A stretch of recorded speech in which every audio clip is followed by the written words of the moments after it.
Welcome to The Next Fight. I'm Don West, National Trial Counsel for CCW SAFE.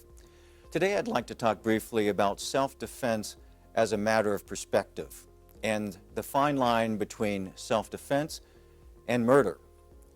When you have to defend yourself against a potentially lethal attack and your actions result in the death of the attacker, your legal defense to that is called justifiable homicide.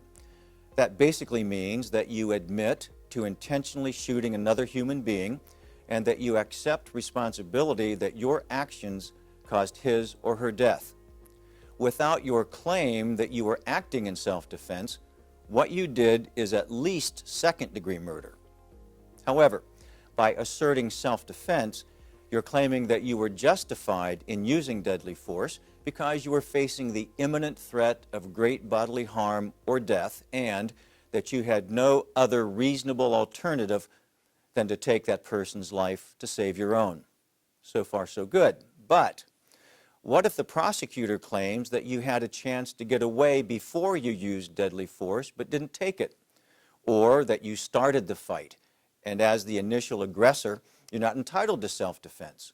Or even though you were illegally attacked and had the right to defend yourself, you overreacted and shot him when simply hitting him would have stopped his threat.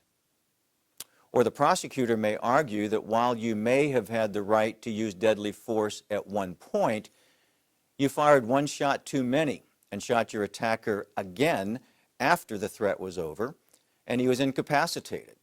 Or you shot him while he was trying to flee. In all those scenarios, if the jury accepts the prosecutor's version of what happened instead of yours, you get convicted of at least manslaughter or maybe even murder.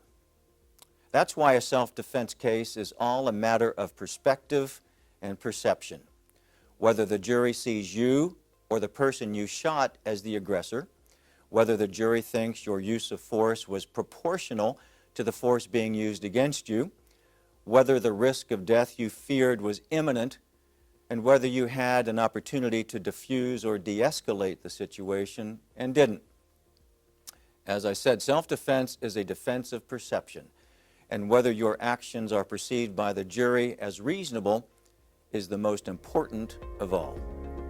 Thanks for watching. I'm Don West for The Next Fight.